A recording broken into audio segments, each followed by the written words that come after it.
Hey, der Stefan ist schon so lange nicht mehr da oben gestanden. Ich dachte, ich muss dich vorstellen.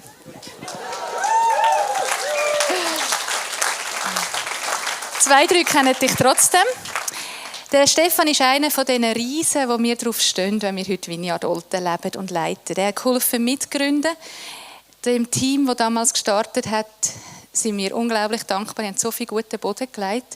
Du warst lange in der Vineyard Olten als Leiter im Leitungsteam. Irgendwann hat es dich angefangen zu ziehen, hat Gott angefangen zu ziehen. Und du bist auf die Sophie gezügelt, von Olten aus. Man kann davon halten, was man möchte. Ich freue mich sehr, dass du da bist. Der Stefan ist für mich so ein Vorbild, wenn er immer wieder bereit ist, Neues zu wagen. Wenn Gott ihn ruft oder wenn es irgendwo spannend aussieht, dann gumpelt er einfach rein. Und du bist dann nicht jemand, der schnell wieder aufhört, wenn es schwierig wird, sondern du bist mega treu in dem, was du machst. Und darum hast du so viele gute Geschichten zu erzählen, die aber nicht Geschichten sind, die er einfach jeden Tag x-fach erlebt, sondern weil er darum erzählen kann, weil er seit Jahrzehnten mega treu dem Jesus nachläuft. Darum als Einstieg, warum bist denn du mit dem Jesus unterwegs? Das ist eine gute Frage. Ich habe vorhin überlegt, habe gesagt, ich glaube, für mich ist es, dass es gibt niemanden, der mich so gut kennt wie Jesus. Er versteht mich, er kennt mich und er ist immer da. Er ist in jeder Situation, seine Liebe ist da. Ich glaube, seine Liebe ist es. Zu wissen, dass er einfach mich so lieb hat und einfach kein Millimeter von mir wird weichen, das begeistert mich.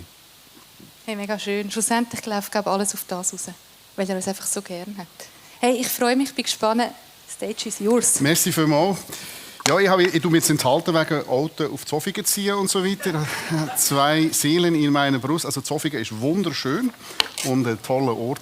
Also ich habe viel gewonnen und das ist wunderbar, aber Alten ist auch toll und ich bin gerne da. Und genau, 2 Seelen in meiner Brust. Das ist vielleicht gerade gut zum Anfang. Vielleicht können wir mal die erste... Einfach mal die erste mit der, genau da, so weit. Also eben vom Wickertal. Liebe Grüße von der Vineyard Wickertal. Von allen, wir sind ja nicht verbunden. Wir sind ja eine Gründung aus der Vineyard Wickertal. Und ich würde vielleicht gerade anfangen mit der ersten Frage. Warum bist du da? Ich weiss, warum ich heute da bin. Aber warum bist du da? Warum bist du nicht daheim, im Bett, am Schlafen, beim Zmörgeln? Warum bist du nicht in einer anderen Kirche? Es gibt ja noch so viele andere Kirchen. Die Vineyard ist nicht die einzige Kirche. Es gibt noch viele andere. Also warum bist du da? Gerade da und heute. Und was ist deine Sehnsucht? Das werden wir auch sehen. Vielleicht kommen wir gerade noch weiter. Ich habe leider heute kein Drücken. Ich muss heute drücken. Genau, also das wäre der Titel. Zusammen mit Jesus, in einer Serie. Und so der Untertitel heute ist Basics oder das 101 vom Zusammensein mit Jesus. Von der Grundlage. Das Gefühl, das könnte richtig sein. Und das ist ja mit diesen Fragen. Die nächste Folie, warum bist du da? Und was ist deine Sehnsucht? Ich glaube, wir Menschen sind angetrieben, wir brauchen eine Sehnsucht. Wir brauchen etwas, das uns antreibt. Wenn wir einfach nichts haben, das ist für uns Menschen nicht gut. Wir sind so geschaffen worden, das ist meine tiefste Überzeugung. Gott hat uns geschaffen mit einem Ziel, mit etwas, das uns antreibt. Und wir suchen etwas. Und wir brauchen etwas. Und wir haben keine Ruhe, bis wir das gefunden haben. Und das gibt uns sehr viel Energie. Und ich weiss, für mich, ich bin begeistert von Jesus, von dieser Person Jesus, wie der Evangelie ist, weil der einfach so grossartig ist. Und je länger, je älter ich werde, desto mehr lese ich einfach in der Evangelie. Ich liebe die ganze Bibel, aber die Evangelie, muss ich ehrlich zugeben, es ist einfach nochmal extra klasse. Einfach extra klasse. Und ich lese gerne noch andere Teile von der Bibel, aber die Evangelie, da ist so viel, das ist so reich, da ist so viel drin. Und ich bin begeistert und ich glaube einfach, ohne Jesus wäre ich nicht an dem Ort, wo ich heute bin. Ich wäre vielleicht an allen möglichen Orten. Also es gibt ganz viele Orte, wo ich hätte sein können. Aber ich glaube, ohne ihn wäre ich nicht da, wo ich bin. Und ich werde ein kleines Experiment mit euch machen zum Anfang. Und dann dürft ihr euch mal ganz entspannen und am besten dafür mal die Augen zumachen. Ein bisschen tief schnaufen. Keine Angst, das ist kein esoterisches Experiment. einfach schön Augen zumachen. Tief durchschnaufen. Schön ankommen. Und in ein paar Sekunden werde ich ein Wort sagen. Und du probierst mit geschlossenen Augen vor deinem inneren Auge dir das Wort mal bildlich vorzustellen. Was siehst du denn, wenn ich das sage? Und das, was ich möchte, dass du dir vorstellst, das ist Folgendes. Der Weg. Was siehst du jetzt? Was siehst du für einen Weg? Siehst du einen steinigen Weg? Siehst du einen Weg am Strand? Bist du in den Bergen? Bist du auf dem Quartierwägli? Bist du auf der Autobahn? Ist es ein breiter Weg? Oder ist es ein schmaler Weg? Der Weg. Was siehst du für einen Weg?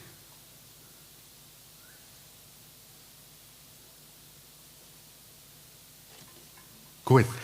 Hast du das Bild gehabt? Hast du etwas gesehen? Ist schon interessant, wie man sofort irgendwie an etwas denkt, an einen bestimmten Weg. Und ich bin sicher, du hast nicht an das gedacht, also sehr wahrscheinlich, vielleicht schon, ich habe einen Weg mitgebracht. Ich zeige euch mal meinen Weg. Ich hatte die Gelegenheit heute, oder nicht heute, dieses Jahr in der Sommerferien, konnte ich nach Südengland gehen, Südwestengland, und dann eine Küstenwanderung machen. 6 Tage, einfach der Küste entlang. Und das war so ein Ort, eine Stelle, einfach, das war der Weg für mich dann. Und es war sehr interessant. Es ist schon ganz viele Sachen gemerkt. Interessant war bei diesen 6 Tagen und immer etwa 20 Kilometer jeden Tag. Es war eine gute Erfahrung. Und es war interessant, dass jeden Tag der Weg anders war. Einmal war er am Sandstrand lang, sandig, nachher war es gröllig, dann hat es viele Stege gehabt, wie Lord of the Rings mäßig irgendwie. Nachher war es irgendwie wieder so, dann war es irgendwie über eine Weide, dann war es irgendwie jedes Mal anders und das Wetter war immer anders. Mal unter der brütenden Hitze, dann hat es wieder Wolken gehabt, dann hat es wieder geregnet, dann war es irgendwie windig gewesen. Einfach immer wieder anders. Und ich finde es interessant, wie man sieht, auch was man so erlebt auf so einem Weg, wenn man unterwegs ist, was es braucht. Und interessant finde ich es auch darum, weil Jesus nachher nämlich sagt, ihr kennt den Vers, ist sehr berühmt, für die nächste Folie. Jesus spricht, ich bin der Weg und die Wahrheit und das Leben. Niemand kommt zum Vater, denn durch mich. Und das ist schon ein berühmter Vers, den habt ihr schon manchmal gehört. Was ich interessant finde, ist, dass man meistens, wenn man diesen Vers darüber redet, eigentlich mehr über Wahrheit und Leben nachdenkt, weniger über den Weg. Und ich glaube, es ist aber sehr wichtig. Jesus sagt, ich bin der Weg. Und da gibt es ein paar Missverständnisse zum Weg, die ich aufgreifen will. Missverständnis, oder? Der Weg, was der Weg nicht ist, beziehungsweise Jesus hat nicht gesagt, ich bin der Gottesdienst. Er hat nicht gesagt, ich bin ein Festival. Er hat auch nicht gesagt, ich bin das Konzert oder ich bin das Gebäude. Er hat gesagt, ich bin der Weg. Das ist wichtig. Ich bin der Weg. Ich bin nicht der Gottesdienst. Nicht gegen Gottesdienst. Aber das hat er nicht gesagt. Er hat gesagt, ich bin der Weg. Und das ist mindestens so wichtig wie ich bin die Wahrheit und ich bin das Leben. Aber ich würde behaupten, wir in der Gemeinde müssen wir es oft weniger behandeln. Und was heisst das? Und jetzt gibt es ein paar Missverständnisse. Was der Weg heisst, was es nicht heisst, es heisst nicht, dass es ein Glaubensbekenntnis ist. Es heisst nicht, ich glaube, dass du der Weg bist. Der Weg heisst, es ist eine Reise, es ist ein Prozess. Der Weg heisst, dass es für die meisten von uns ein langer Weg ist, der sehr unterschiedlich aussieht. Mal über Sand, mal und bei Wind, mal bei brütender Hitze, mal bei Gröll. Der Weg wechselt ständig. Man ist immer in Bewegung. Der Weg heisst, und das haben wir auch gemerkt auf dieser Wanderung, es geht nicht ohne Blessuren. Mindestens Blottern gibt es einmal. Oder noch anders. Es ist anstrengend. Es kann sehr anstrengend sein. Und es kann auch gefährlich sein. Je nach Witterung, je nach Gelände. Es kann gefährlich sein. In der Schweiz sterben jedes Jahr auf Wanderungen Menschen. Es kann gefährlich sein. Es ist nicht ungefährlich. Und es braucht Kraft. Und wenn es ein langer Weg ist, dann muss man gut und haushälterisch mit den Kräften umgehen. Dann sollte man mit seinen Kräften gut haushalten. Und nicht die ersten 5 Minuten 90% der Kraft schon verpulvern. Man will ja gut ankommen und man weiss auch nicht unter Umständen, wie lange das geht. Und was auch ist, beim Weg braucht es eine Karte oder Orientierung. Ich kann mich ganz leicht und schnell verlaufen. Ist auch passiert. Ich brauche eine Karte, ich brauche einen Fixpunkt, ich brauche eine Führung, einen Führer. Sonst gehe ich verloren. Und selbst das an der Küstenwand, wo man denkt, es geht immer an der Küste noch, ist es möglich, dass man sich verläuft oder Umwege muss gehen. Ein Weg heisst, es geht lang, sehr wahrscheinlich lang, es braucht viel Kräfte, es kann gut gehen, es kann schlecht gehen, ich kann müde sein, ich kann nicht mehr mögen, ich muss Pause machen, ich brauche Führung und es lohnt sich auch, wenn ich mal alleine gehe, das ist eben wie gesagt gefährlich, es ist besser, man geht zusammen als allein. Es ist sehr gefährlich, alleine in unbekanntem Gelände sich zu bewegen. Zusammen ist besser. So, und jetzt sagt Jesus, ich bin der Weg. Und das heisst, er lädt uns ein auf eine Weggemeinschaft. Das heisst der Weg. Das heisst nicht, ich glaube, dass er der Weg ist, sondern es heisst mit ihm oder ohne ihn.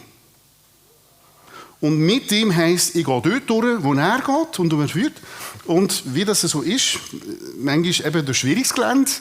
Und das kann ganz, ganz schwierig sein. So, jetzt möchte ich euch was heisst das? Und ich glaube vielleicht noch das, zum sagen, ich glaube, dass die missionalen Gemeinschaften ein gutes Gefäß ist, um auf dieser Weggemeinschaft zu sein. Ich bin jetzt gleich in ein paar Jahren, nicht mehr lang, 40 Jahre mit Jesus unterwegs. Das ist eine lange Zeit. Und in 40 Jahren kann ich euch sagen, da gibt es Höchst und Tiefs.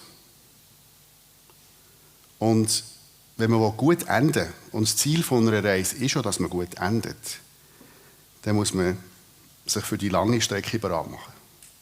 Gibt es noch ein paar andere Sachen für den Weg? Auf dem Weg empfiehlt es sich zu reisen mit leichtem Gepäck. Wenn du den ganzen Haushalt mitschleppen willst, auf dieser Küstenwanderung, dann bist du auch kaputt. Also musst du dein Gepäck gut abwägen. Und wenn wir mit Jesus unterwegs sind, 40 Jahre, dann müssen wir mit leichtem Gepäck reisen. Das heisst, vieles müssen wir zurücklassen.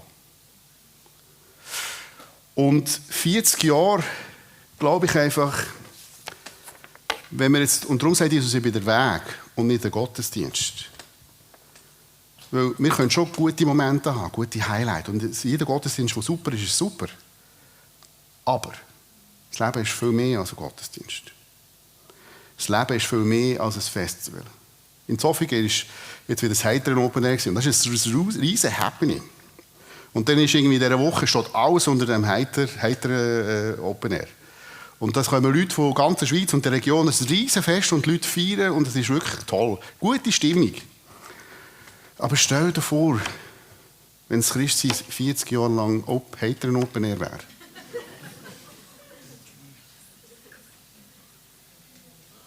Das ist nicht möglich.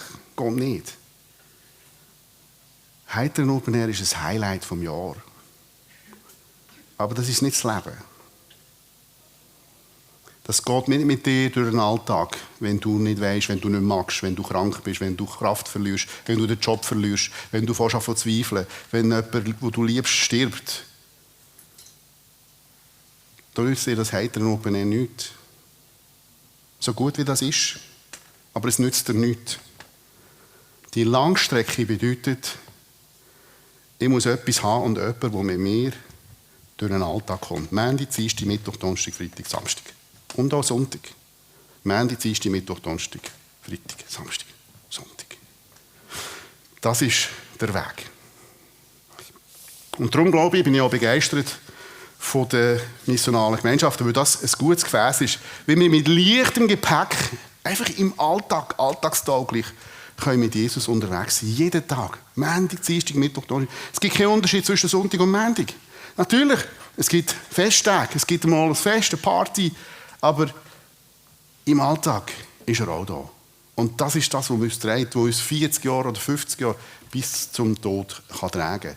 Durch alle Höchst und Tiefs, durch Berge und Täler, wie wir so gesungen haben. Ich habe ein paar Bilder mitgebracht, was auch dazu führt, oder? Das war eines der Highlights. Kirche bei den Leuten, die wir haben in Zofingen.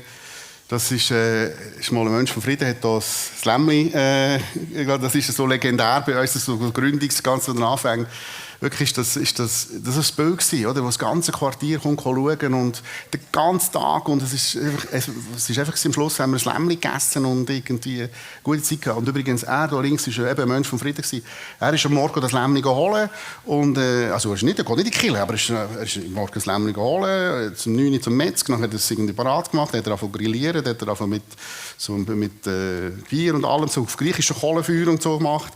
Dann ist er dort gehockt den ganzen Tag, die Leute sind vorbeigelaufen und haben geschaut, was ist los und so. Und dann etwa um 4 Uhr ist es so wie gewesen, so verschneiden und dann hat man angefangen zu essen und dann bis aufräumen zur Nacht um 10 Uhr. Er hat das Ganze gemacht.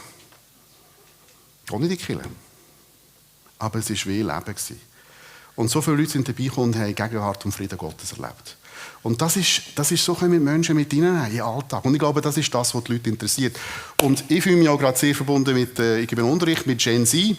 Also das ist, ich glaube, das ist eine Generation, die sucht genau das. Die will nicht nur den grossen Kick, sondern die möchten Sinn im Leben, sie möchten, dass es authentisch ist, sie möchten, dass es echt ist, sie möchten keine Show, sie möchten das Wahre. Und sie interessieren sich für Wahrheit. Und darum lehnen sie auch gewisse Sachen ab und sagen, mache ich nicht mit und das ist mir egal und ich muss nicht 100% arbeiten, sondern es reicht irgendwie. Sie wollen das Wahre, sie wollen das Echte, sie wollen Wahrheit, sie wollen Leben und sie wollen den Weg. Genau, und darum ist das Missionale für mich wirklich ein super Weg, wie wir langfristig reisen können, mit leichtem Gepäck bis zum Schluss, bis an den letzten Tag. So, und ein weiteres Bild habe ich noch, aber das ist jetzt nicht vom Wickertal, aber das ist vom Lerchenfeld. Das ist GPMC, die machen auch wie wir, Kirche bei den Leuten. Und da sehen wir einfach, Weggemeinschaft geht immer über den Tisch. Weggemeinschaft heisst auch Tischgemeinschaft. Und wenn ihr schaut, was Jesus gemacht hat, er hat so viel mit den Menschen gegessen. Also, und so viel hat er mit den Menschen Zeit verbracht. Und Reich Gottes geht über Tischgemeinschaft. Das Leben teilen. Sehen, wie die Leute wirklich sind. Und das sieht man, wenn man zusammen isst und dann man zusammen das Leben teilt. Und darum bin ich begeistert von dem. Ja, genau. Und ich habe das Gefühl, das werde ich weitermachen. Irgendwie. Und was mich auch noch fasziniert ist, missionale Gemeinschaften, die sind so vielfältig, wie es Menschen gibt. So viele Menschen, wie es gibt, so viele missionale Gemeinschaften gibt es. Es ist extrem anpassungsfähig, flexibel. Sie sind so unterschiedlich. Und es gibt für jede Situation eben leichtes Gepäck. Man kann es überall machen. Überall. Es spielt nicht die Rolle, was ich habe. Ich muss nicht einmal einen Tisch haben. Ich kann auf einer Decke, ich kann auf dem Gras, ich kann auf dem Stein, irgendwo auf dem Sand. Es ist immer möglich. Zusammen essen, zusammen teilen. Ja, und ich werde euch mit Ihnen vielleicht mal schnell das. Oder es nützt eben nichts, wenn wir am Anfang schnell laufen als Christ und die ersten 10 Jahre Gas geben, nachher hängen wir ab und mögen nicht mehr und sind enttäuscht. Sondern wir müssen können, eben, mit unseren Kindern, mit unseren Familien bis zum Ziel können laufen, bis zum letzten Tag. Und ich werde euch in eine Geschichte, wie das Jesus gemacht hat. Jesus hat das schon eben so ein bisschen modelliert und vorgelebt und vieles von dem Missionalen sehen wir eben in den Evangelien. Und ich nehme euch in eine Geschichte rein, die ihr wahrscheinlich schon kennt. und vielleicht schon oft gelesen haben. Und das Problem mit diesen Geschichten ist, dass man oft nachher schon ans Ende springt. Weil wir sie schon so manchmal kennen. Wir springen schon ans Ende und wir wissen schon, was kommt. Und sagen, ja, scheissig. Also wie der Abraham und der Isaac, oder? Ja, und so. Und dann wissen wir schon, was passiert. Und ich werde euch einladen und ermutigen, dass ihr das nicht macht, dass ihr wirklich bei der Geschichte bleibt. Als würde Jesus zu euch reden, als wäret ihr in dieser Situation. Okay? Wenn wir es probieren, Gott, mal schauen. Also, wir fangen an mit der nächsten Folie. Und zwar ist es eine Geschichte aus dem Lukas 5. Ganz ziemlich am Anfang folgende Situation. Es begab sich aber, als sich die Menge zu ihm drängte, zu hören, das Wort Gottes, da stand Jesus am See Genezareth. Und er sah 2 Boote am Ufer liegen, die Fischer aber waren ausgestiegen und wuschen ihre Netze. Da stieg er in eines der Boote, das Simon gehörte, und bat ihn, ein wenig vom Land wegzufahren, und er setzte sich und leerte die Menge vom Boot aus. Also, dass wir jetzt doch ein bisschen reinkommen, das ist wirklich am Anfang der Evangelien. Folgende Situation, Jesus ist getauft worden und Jesus fährt seine neue Familie an. Oder? Und der geht zuerst, haben wir schon mitbekommen, aber der René erzählt, nach Nazareth und er fährt bei seiner biologischen Familie an und sagt, das ist das Natürlichste. Okay, ich habe eine Mission von Gott und ich will das Reich Gottes verkünden, die gute Nachricht. Aber er blitzt in Nazareth ab, auch seine Familie ist nicht wirklich begeistert. Es steigt nicht wirklich darauf ein, sie wollen sogar, also nicht seine Familie gerade, aber die Leute wollen ihn fast umbringen und er muss weg. Und er geht nach Norden, in Galiläa, und sucht Leute, die er schon gesehen hat oder begegnet hat bei der Taufe. Und dann kommt er nach Kapernaum. Übrigens, für die, es interessiert, biblisch, hebräisch, Kapernaum. Also Kapernaum, das Dorf Nahums vom Prophet. Dorthin geht er. Das ist im Nordwesten von Genezareth. Und dort trifft er nachher wieder die Leute, die er getroffen hat, Johannes und Jakobus und der Andreas. Der Andreas ist der Bruder von Simon. Und die kommt er nachher dort ins Haus von Simon und von Andreas. Und dann ist schon die Schwiegermutter krank. Die haben schon die Geschichte gehört, wo nachher Jesus sie heilt. Und dann fährt sie an kochen und eben essen. Und nachher quasi kommen die Leute und so weiter und so fort. Und er heilt dort sehr viele Leute und dann rennen sie fast Buden ein und so weiter und so fort. Und er wohnt beim Simon. Und offensichtlich, Kapitel 5, ist das dann weitergegangen. Jesus ist dann weggegangen und ist wieder zurückgekommen. Und irgendwie haben dann die Leute immer noch keine Ruhe gelassen. Und interessant ist, dass da Jesus wieder quasi sein Ding durchzieht. Und interessant ist ja, dass der Simon, heisst noch nicht Petrus, nicht bei ihm ist. Der Simon geht normal arbeiten. Wie du und ich, wir müssen arbeiten, oder? Und da kommt der Jesus, der Wanderprediger, der da so gute Sachen macht, beim Simon wohnt. Und der macht sein eigenes Ding und irgendwie offensichtlich hat er schon sehr viele Leute, die ihn bedrängen. Und die kommen, die Menge oder Drängte, und er wird wie zurückgedrängt, oder? Er wird wie zurückgedrängt. Irgendwie die Masse, die lassen ihm schon keine Ruhe. Und er kommt an See, auf und wird fast erdrückt und ich weiß nicht. Und dann kommt er auf die Idee, sieht er, da sind die 2 Boote. Und dann kommt er auf die Idee, ich könnte eigentlich aufs Boot steigen. Und warum macht er das? Weil er eigentlich, wie näher, ich weiß nicht, das hat mit Akustik zu tun, wie näher die Leute kommen, desto weniger weit dreht die Stimme. Das heisst, wenn so viele Leute kommen, dann kannst du gar nicht mehr reden. Also du musst Distanz haben und die Leute kommen einfach näher. Und dann hat er gefunden, okay, ich gehe aufs Wasser. Und dann von dort aus nachher kann ich wieder weiterreden. So, und also Jesus macht sein Ding. Und jetzt musst du dir mal vorstellen, du hast da gesehen, die Fischer. Und sie waren ausgestiegen und wuschen ihre Netze. Und die haben die ganze Nacht gefischt. Und haben nichts gefangen, was wir nachher erfahren. Und jetzt müssen sie ihre Netze noch waschen. Das ist, ich weiss nicht, kannst du dir vorstellen, wie sich die gefühlt haben? Du hast 8 Stunden lang in der Nacht gefischt, draussen, und hast nichts gefangen. Das ist dein Verdienst. Du lebst von dem. Das war ein absoluter Nuller, oder? Und nachher musst du noch die Arbeit machen, musst die Netze noch waschen, das braucht auch noch ein bisschen Zeit und so weiter und so fort. Also du bist wahrscheinlich nicht in bester Stimmung gewesen. Ich tue jetzt mal so ein bisschen ergänzen, was der Lukas nicht geschrieben hat. He? Und dann kommt Jesus und sagt, du, Simon, kann ich dein Boot haben? Kann ich da rausfahren? Oder? Du sagst, hey, Jesus, hast du gesehen, was wir machen? Wir sind am Arbeiten. Hast du gesehen, wir sind gerade 8 Stunden am Arbeiten gewesen und Ergebnis 0. Oder? Ich bin müde. Ich will schlafen. Ich will essen. ich will keine Überzeit machen. Oder? Und nachher sagt Jesus, ich will jetzt noch, dass du Überzeit machst, ein bisschen Überstunden. Kannst du noch mit mir da? Und irgendwie, warum auch immer, aber der Simon sagt, okay, also gut. Fahren raus und dann macht Jesus sein Ding. Oder? Übrigens eben das Ding, das Jesus da mit den Leuten erzählt. Und er gehört natürlich auch ein bisschen dazu, er hört, was Jesus sagt und so weiter und so fort. So, und nachher kommt es weiter. Also irgendwann ist Jesus fertig. Ich nehme an, das ist locker eine Stunde, 2 gegangen. Und dann kommt die nächste Folie. Und als er aufgehört hatte zu reden, sprach er zu Simon: So, fahre hinaus, wo es tief ist, und werft eure Netze zum Fang aus. Also, jetzt hat er sein Ding gemacht und er ist fertig, oder? Und jetzt sagt er: Jetzt habe ich noch eine Idee, jetzt gehen wir noch fischen. Ja, warum nicht? Ist schon gut. So ein bisschen, darfst du gerne das Boot haben, weißt du, Jesus? Nein, ich will mit euch fischen. Oder? Jesus, weißt, einfach, dass du es noch, falls du es nicht mitbekommen hast, vorhin schon, wir haben die ganze Nacht gefischt, 8 Stunden irgendwo, oder? Und dann haben wir da schon noch gewaschen und dann haben wir noch für dich das noch gemacht, die Überzeit, und jetzt ist gut, oder? Nein, jetzt will ich mit euch fischen und so. Okay, Jesus, weißt du, Jesus, ich bin Fischer. Du bist Zimmermann. Mal Grundkurs Fischen 101. Fischen am Tag, und mittlerweile war es wahrscheinlich schon 11, 12. Fischen am Tag, keine gute Idee. Weißt du, Sonne, Mittleren Osten, heiß. Fisch, nein. Zimmermann. Ist jetzt gut gewesen, du kannst bei uns wohnen, du kannst essen. Wir haben dich jetzt durchgebracht, du bist ein bisschen Schnorri. Du hast ein paar Sachen gemacht, du hast meine Schwiegermutter gehört, da bin ich dankbar und so, und du schon so, aber Schuster, bleib bei deiner Leisten, oder Zimmermann, bei deinem Balken. Ja.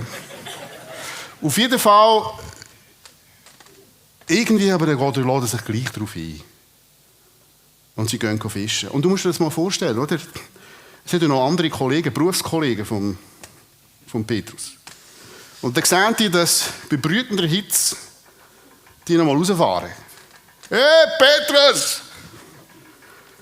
Was machst du? Hast du einen neuen Fischer angestellt? Irgend blöde Sprüche, oder? Und die gehen raus. Und so weiter und so fort. Ja, also Jesus geht. Und die sind müde, aber sie lassen sich darauf ein. Und ich würde sagen, das nächste Bild, das habt ihr ja schon ein paar Mal gesehen, das ist definitiv außerhalb der Komfortzone. Also Jesus stretcht sie ziemlich. Und sagt, ich will, dass ihr nicht dort, wo ihr immer, sondern eben am helllichten Tag, nachdem ihr schon lange gearbeitet habt und Fisch, Netz gewaschen habt und dann noch für mich noch, jetzt nochmal raus. Das sind nochmal ein paar Stunden. Und sie lassen sich darauf ein.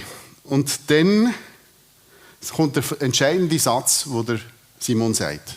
Die nächste Folie heisst, er sagt aber, Jesus, macht alles keinen Sinn. Was du sagst, macht keinen Sinn. Hinten und vorne nicht. Es ist nur mal blöd. Aber was du sagst,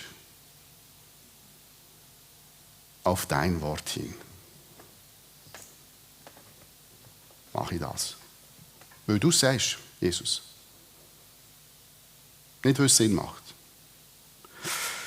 Und dann gehen sie und dann passiert Folgendes. Das ist das nächste Bild. Sie machen den Fang von ihrem Leben. Und sie erleben etwas brutal, wo die Differenz ist. Vorher, wo nichts war, plötzlich wie aus dem Nichts passiert offener Himmel. Kannst du zum nächsten Bild. Ist die Gegenwart Gottes, das Reich Gottes bricht rein. Und es war so heftig, dass die Netze von reissen und er hat auf das andere Boot rufen, dass sie kommen zum Helfen. Und sie nehmen so viel Fisch, wie sie noch nie hatten. Und eigentlich eben ins tiefe Fischen, das haben sie ja schon gewusst. Und so weiter. Und da passiert etwas. Plötzlich geht der Himmel auf. Und das haben wir auch schon im Wiegertal schon erlebt, kürzlich. Eben auf einem Spielplatz in Strengelbach, wo Leute waren und dann ist gebetet worden für jemanden und jemand ist geheilt worden und pang, ist der Himmel aufgegangen. Und so hat sich die Atmosphäre verändert. Und es war interessant gewesen. Und wir haben einen Chefarzt auf dem Platz gehabt dort, der das gesehen hat. Und die Leute sind wirklich, und der war überwältigt gewesen. Da passiert etwas mit den Menschen. Da passiert etwas mit den Menschen. Wo einfach irgendwie, wenn Gott reinbricht. Und egal, was du vorher gedacht hast, aber es macht etwas mit dir und es wühlt dich auf. Und das passiert auch mit dem Simon Petrus. Und dann kommt die nächste Folie. Da Simon Petrus das sah, fiel er Jesus zu Füßen und sprach: Herr, geh weg von mir, ich bin ein sündiger Mensch. Denn ein Schrecken hatte ihn erfasst und alle, die mit ihm waren, über diesen Fang, den sie miteinander getan hatten. Also die gewaltige Gegenwart Gottes kommt über sie. Und er geht auf die Knie und er weiss einfach, was jetzt da passiert ist. Und etwas wird ihm klar, was ihm vorher nicht klar war. Nämlich, Jesus ist der Herr. Jesus ist der Herr. Diskussion beendet. Er ist der Herr, er weiss alles über das Fischen. Und über alles andere auch. Er ist der Herr. Und dann ist er auf die Knie und hat gewusst, ich bin an einem ganz anderen Ort als Jesus. Jesus ist an einem anderen Ort als ich. Die Verhältnisse sind geklärt. Und er sagt, Jesus, geh weg von mir, ich bin es nicht wert, ich bin ein sündiger Mensch. Was meint er da? Er weiss, wo sein Platz ist, er weiss, wer er ist. Er weiss, dass er nicht der Frömmste ist, dass er nicht die Reinheitsrituale alle eingehalten hat. Er war ein Rauchenfischer, da geht es Rauch und her zu und her auf dem Boot.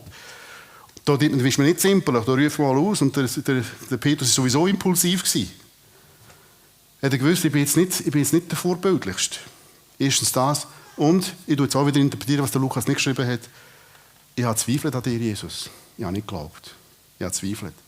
Ich habe sogar schlecht gedacht von dir. Ich habe gedacht, du hast kein Verständnis für uns. Du wohnst bei uns, du isst bei uns, du profitierst von uns. Ich habe so schlecht gedacht von dir, Jesus. Und ich habe nicht geglaubt. Ich habe dir zweifelt. Und jetzt bist du da und jetzt erlebe ich das. Aber Jesus, und das ist das, was er merkt, wo nachher im Lukas ein Kapitel später steht, das ist die nächste Folie, wo es heißt, ein Jünger steht nicht über dem Meister.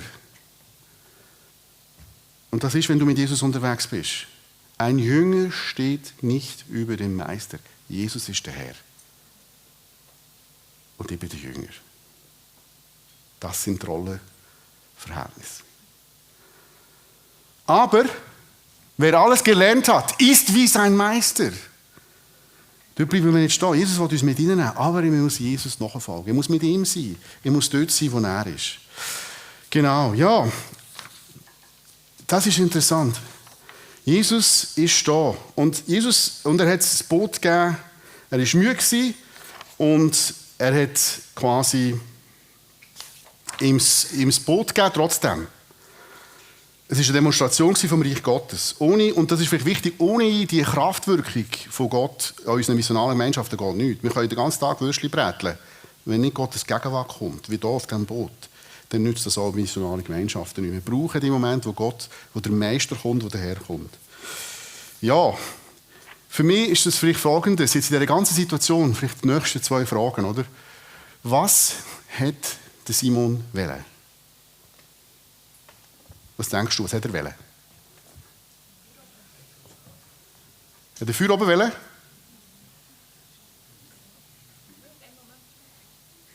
Ich glaube, er hat Fisch wollen.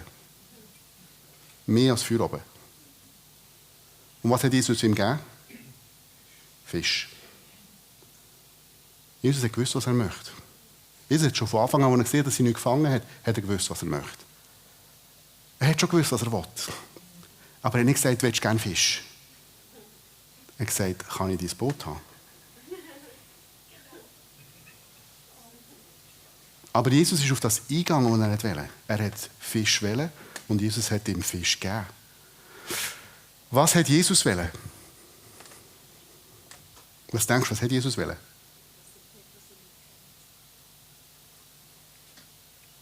Ja. dass er ihm vertraut. Ich glaube, Jesus hat wollen, dass er sagt, was du gesagt hast. Auf dein Wort. Das hat Jesus wollen. Dass der Petrus ihm vertraut und sagt, auf dein Wort. Und ich glaube, das ist auch bei uns so. Und nachher heisst es, wir kommen weiter, nächste Folie. Und Jesus sprach zu ihm und tut dort etwas aussprechen und sagt, fürchte dich nicht, von nun an wirst du Menschen fangen.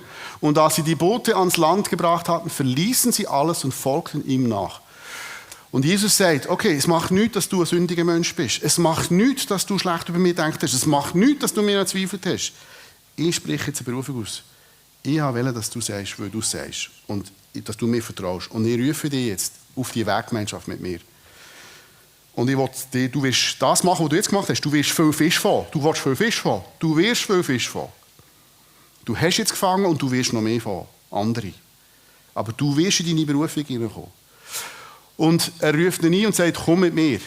Und nachher heisst, sie sind ins Land gekommen und sie verließen alles und folgten ihm nach. Und der Petrus hat gewusst, ich muss das hinter mir lassen. Und er geht sofort mit. Und in dem Moment, wo er gewusst hat, er ist der Herr, hat er das auch können. Vorher hat er es ja nicht gemacht, vorher ist er arbeiten. Jetzt macht er es. Jetzt macht er es. Und geht. Genau. Und am Schluss von dem Kapitel 5 kommt ein interessanter Punkt, nämlich etwas, was Jesus macht, was auch dazu gehört, im Missionalen, auf dem Weg. Also es gehört dazu, Jesus ruft uns raus, Jesus möchte von uns hören, weil du es sagst, Jesus möchte uns einladen und er möchte von uns auch hören, weil du es sagst, weil wir ihm vertrauen. Und interessant ist nachher der nächste Folie, dass am Ende des Kapitels heißt es Folgendes, und niemand füllt Wein in alte Schläuche, sondern er zerreißt der neue Wein die Schläuche und er wird verschüttet und die Schläuche werden verderben, sondern neuen Wein soll man in neue Schläuche füllen. Und da hat der Petrus etwas gemerkt. Jetzt kommt etwas Neues und darum muss ich das Alte verlassen. Nicht, dass das Alte schlecht war. Aber damit ich das machen kann, was Jesus will, muss ich Neues machen. Es geht nicht in die Gestalt vom Alten. Und auch das ist das Missionare. Wenn wir mit Jesus unterwegs sind, heisst es immer wieder, wir müssen Sachen aufgeben. Wir müssen Sachen loslassen und parat sein, hinter uns zu lassen, mit leichtem Gepäck. Und weitergehen. Für Neues. Und das ist schwierig, weil das Alte schon nicht schlecht war. Das Fischereigeschäft war schon nicht schlecht. Aber dort, in dieser Form, wäre es nicht möglich gewesen, das zu machen, was Jesus wollte. Genau.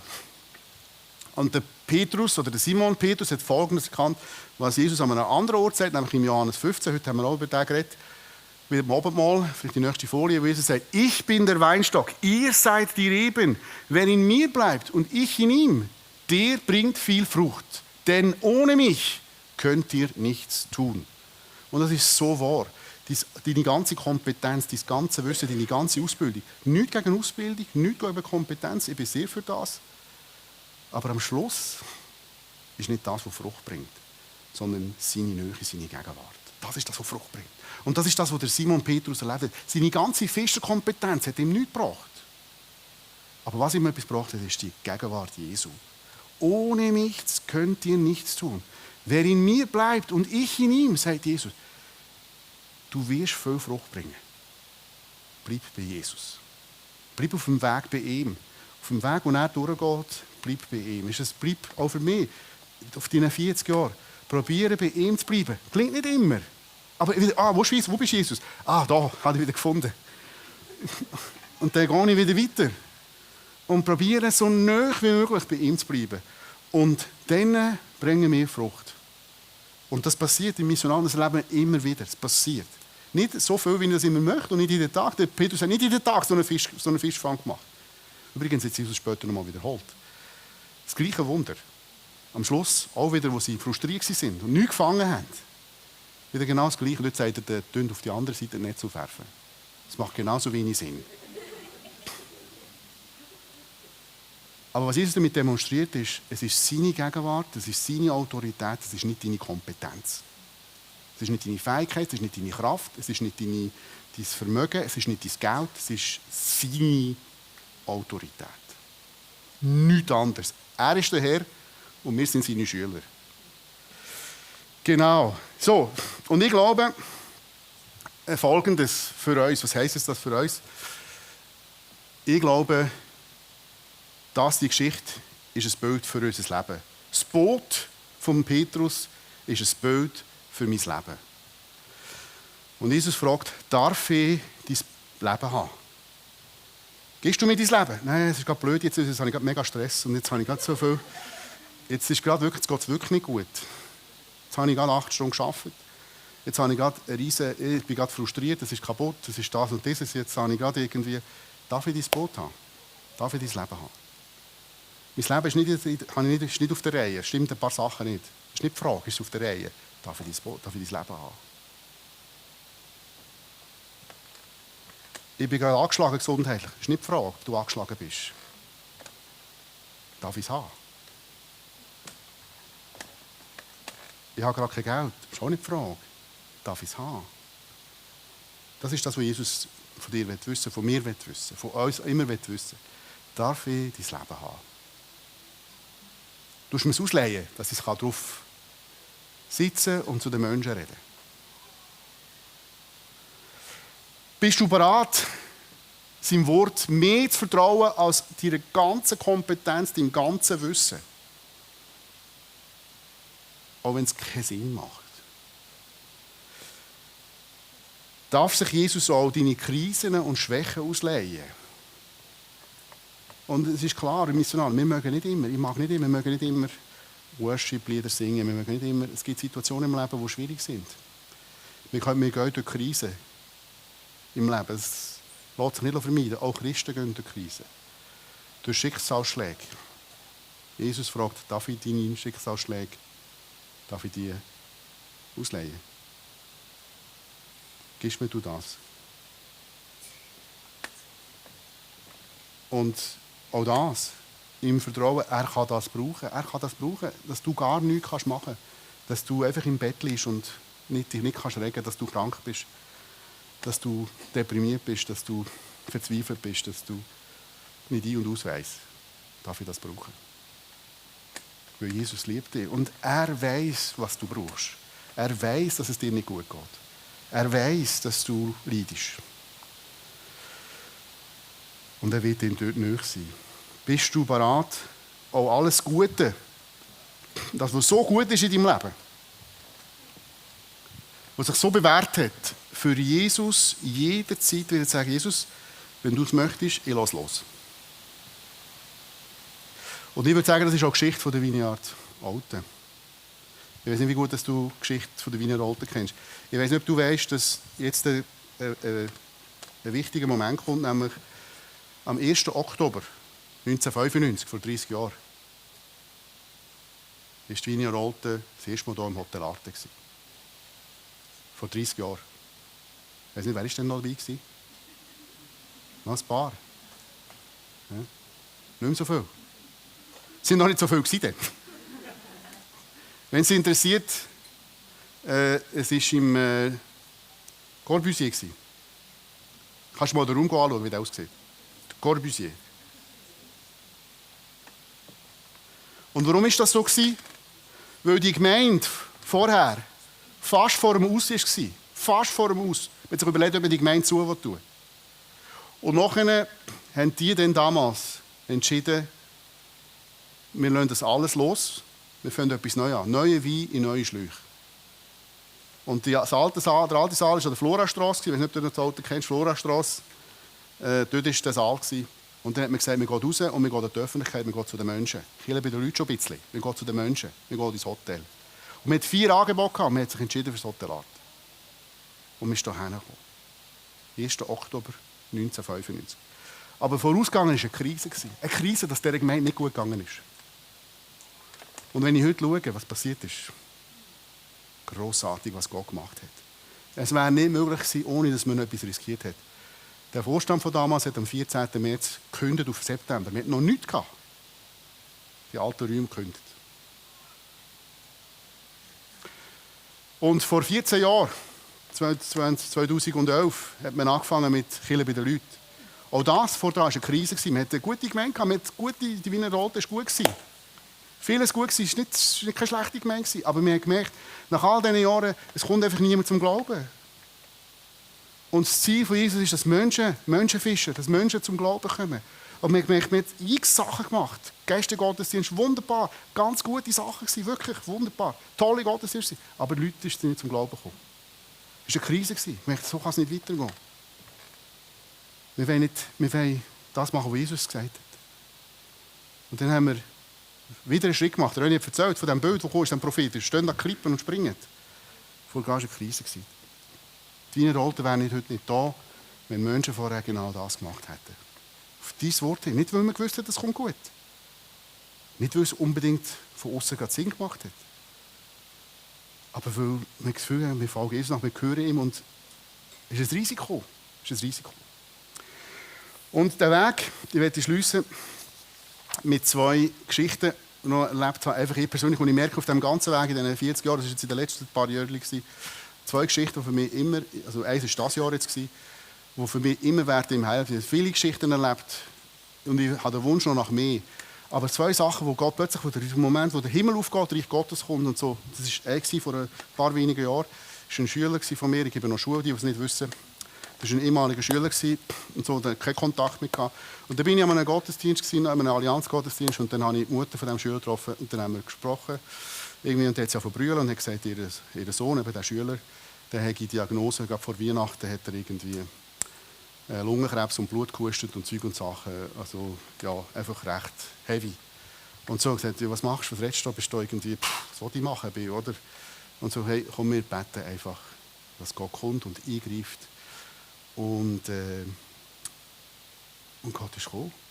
Und Gott hat ihn geheilt.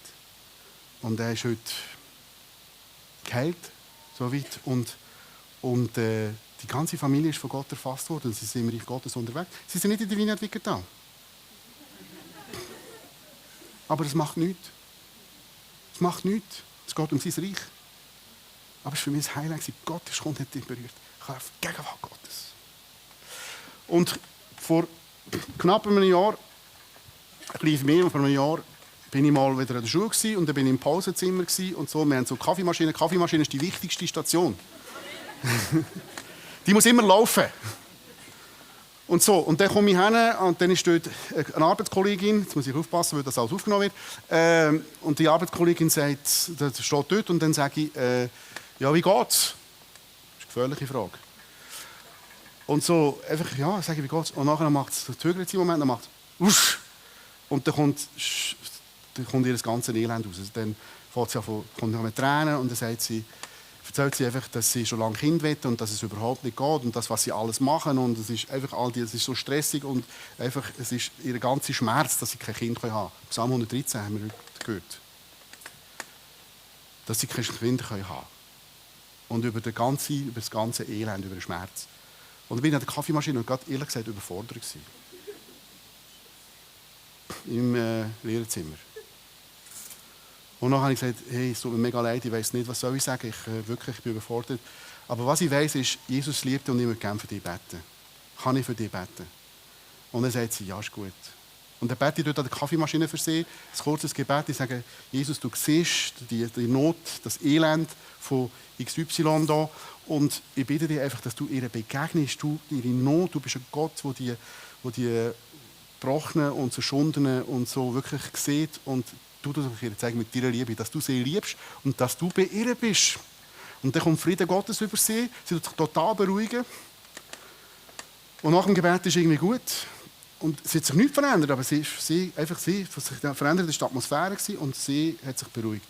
Und es war wirklich gut gewesen. Und dann hat sie mich umarmt und gesagt, danke vielmals, merci vielmals. Nachher sind wir auseinander und so. Und dann haben wir ein paar Mal wieder in der Gang gesehen und so weiter. Hat sie immer wieder gesagt, hey, danke vielmals, es war so gut gewesen. Und etwa 2 Monate später hat sie mir noch gesagt, du übrigens, ich habe gekündigt. Ich muss einfach weg. Ich muss Pause haben, ich muss weg, ich kann nicht. Ich muss einfach, das wirklich gespürt, ich muss jetzt aufhören. Und dann ist sie weggezogen und ich habe nichts mehr von ihr gehört und so weiter und so fort. Bis grünen Donnerstag dieses Jahr hat sie mir eine E-Mail geschrieben, du, ich hatte deine E-Mail-Adresse nicht mehr gehabt und jetzt habe ich das gebraucht. Ich wollte dir unbedingt sagen, dass ich in der 30. Woche schwanger bin. Und du hast doch für mich dort gebetet. Oder? Und jetzt, in der Sommerferien, hat sie mir nochmals eine E-Mail geschickt und mit einem Foto von diesem Bub auf die Welt gekommen ist. Und wisst ihr, wie er heisst? Stefan.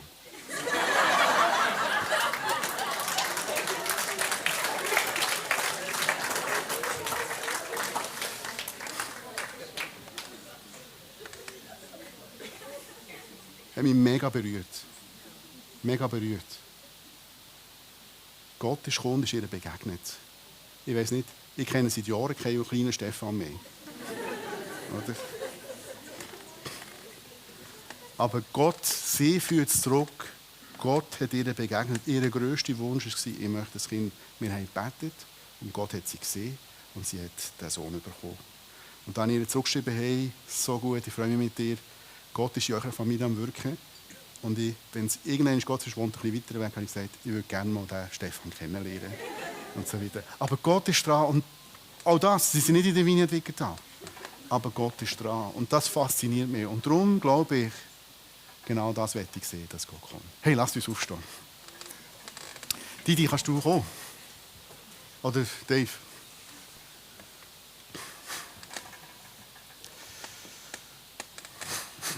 Sorry, es ist ein bisschen länger gegangen, aber ich will, dass wir im Moment einfach da stehen bleiben vor Gott. Ich glaube, dass Gott heute da ist. Und an dieser Schwelle von 30 Jahren neue Wein in neue Schläuche und wie ein altes Arte gekommen ist. Gott macht es nicht nur einmal, dass er fragt ums Boot. Nicht nur einmal, dass er sagt, bist du bereit, das zu geben. Er sagt es immer wieder. Immer wieder sagt er, darf ich dein Boot haben? Und ich weiss, du hast das schon mal gemacht. Du hast ihm dein Leben schon gegeben. Du hast ihm dein Leben zur Verfügung gestellt. Aber auf dieser Strecke, auf diesem Weg, fragt Jesus immer und immer und immer wieder, vertraust du mir? Darf ich dein Boot haben?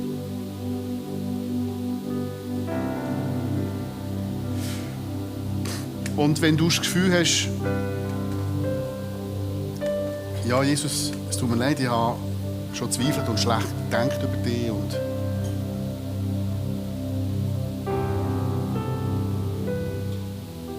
dir nicht vertraut, dann sagt Jesus, das ist nicht das Problem. Dann sagt Jesus, hey, ich werde dich berufen, so wie der Petrus. Und wenn du willst,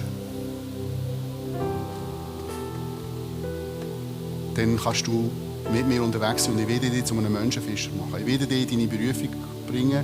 Und das, was du wirklich willst, was deine Sehnsucht ist, das wirst du auch sehen. So wie es der Petrus gesehen hat, so wie es die Lehrkollegin gesehen hat.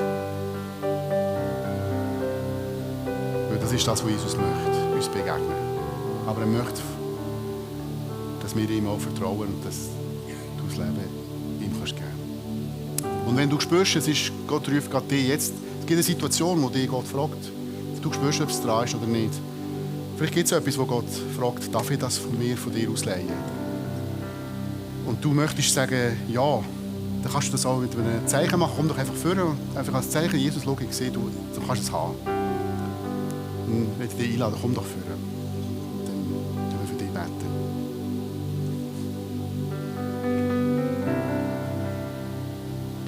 Du musst nichts drücken, dass du weißt, dass Jesus dir sagt.